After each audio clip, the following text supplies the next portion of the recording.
Hello, and welcome to New Beginnings Start Today, the podcast for people who want to go deeper in their faith in the Lord.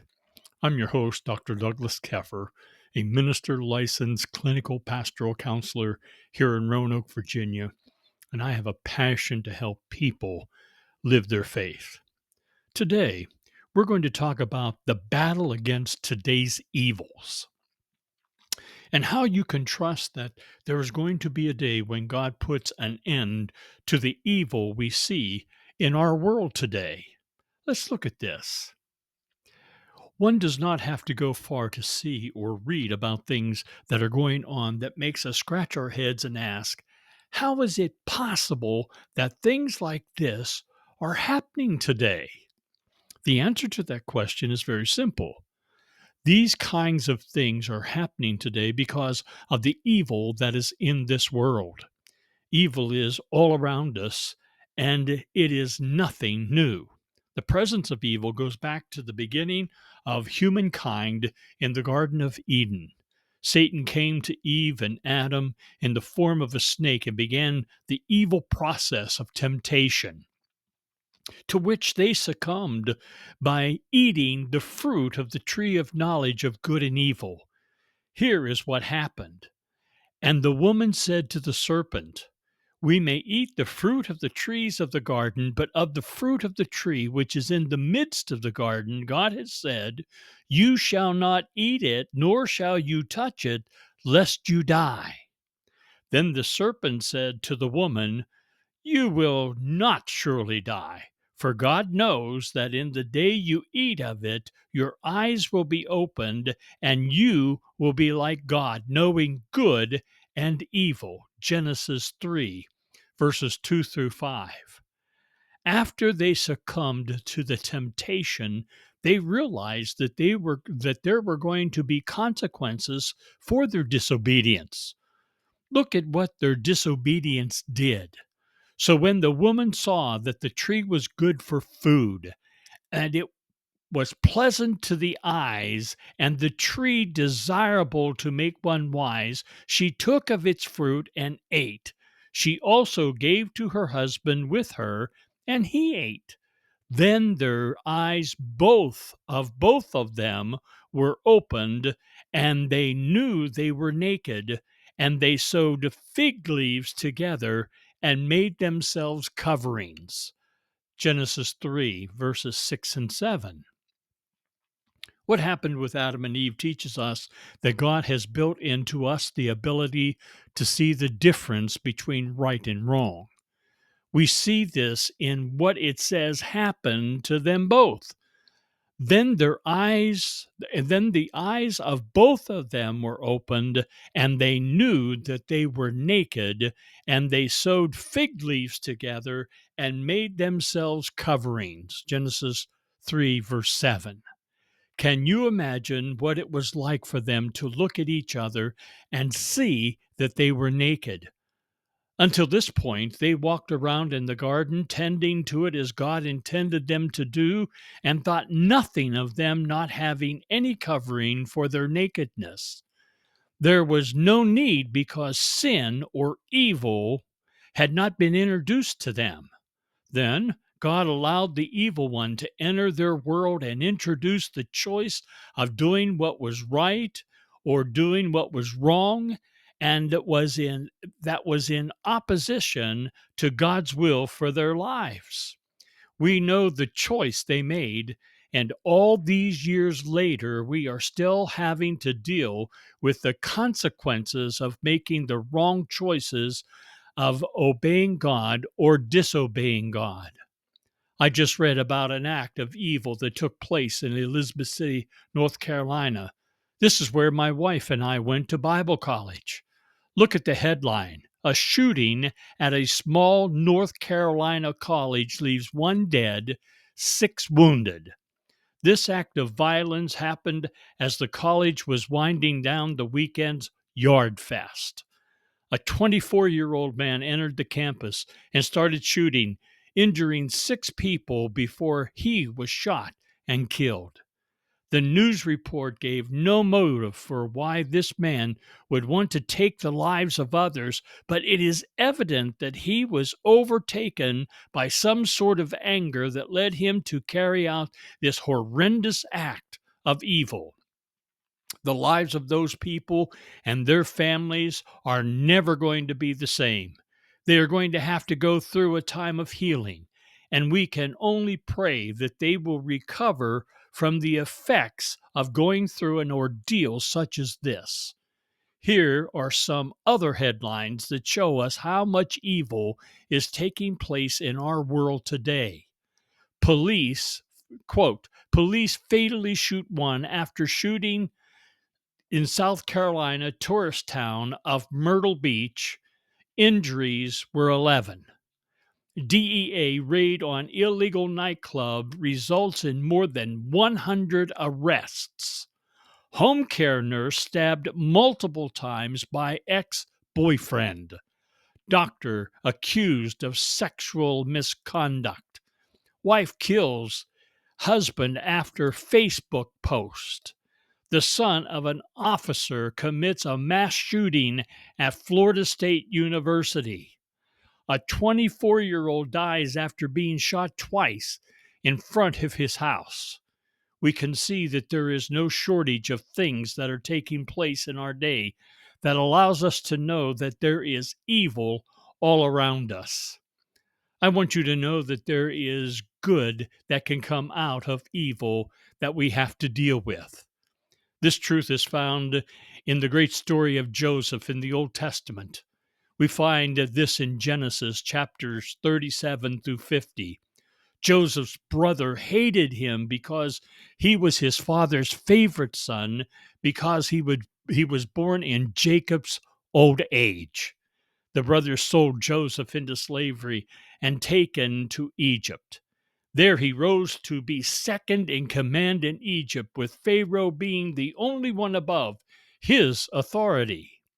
A famine arose in Canaan, and Joseph's brothers went to Egypt to buy food. They did not recognize Joseph, but he recognized them. This evil act of the brothers toward Joseph turned out to be a blessing that God used to save Jacob's family from famine. Listen to how Joseph explains God's plan to bring good out of evil. Then Joseph said to his brothers, "Come close to me." When they had done so, he said, "I am your brother Joseph, the one you sold into Egypt. And now do not be distressed, and do not be angry with yourselves for selling me here, because it was to save lives that God sent me ahead of you. For 2 years now, there has been famine in the land, and for the next 5 years, there will be no plowing and reaping.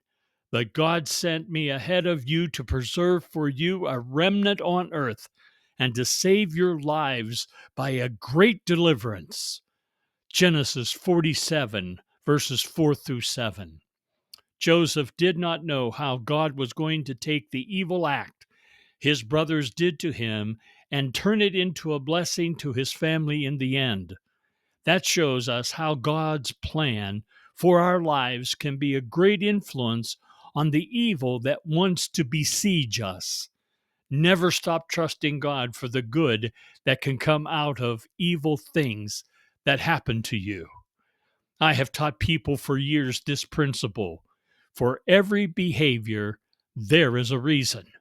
I believe that with all my being, and I have seen it carried out in so many different ways as I would counsel people to try to understand why what happened to them is because the person or the people who were being evil to them had a, quote, heart, unquote, problem. Jesus told his disciples this truth when he said, he went on, "What comes out of a person is what defiles them. For it is from within, out of a person's heart, that evil thoughts come: sexual immorality, theft, murder, adultery, greed, malice, deceit, lewdness, envy, slander, arrogance, and folly. All these evils come from inside and defile a person. Mark 7, verses 20 through 23. Jesus had to contend with this kind of evil that took over in people's lives even in his day. We have the same problem today, and we must help people see that they do not have to live in that kind of darkness that wants to steal their lives away. Look at that list of evil things that Jesus saw in his society and ask yourself how many you can see happening today. Yes, you would have to say that every one of those sins is being practiced today and will continue to be done as long as people do not surrender themselves to the Lord Jesus. Just think about the many people in your sphere of influence. How many of them are having to deal with one or more of the sinful natures that Jesus talked about to his disciples? Too many. And it seems that there is no end in sight for the tragic outcome of your friends and family who are dealing with the evil that Satan throws at them. I know all too well that there are many people who do not even understand the effect of what is happening in their lives because they do not see that what they are doing is wrong. The husband sees the mega jackpot to be at $100 million and takes the money that is needed to pay the car payment and uses it to buy the tickets for the lottery. The wife sees that the car payment was not made and asks her husband why it wasn't paid. His excuse was that he just knew that he was going to have and to buy, rather, the winning ticket. And that would take care of all their financial needs presently and into the future. The tragedy is that all his tickets weren't even close.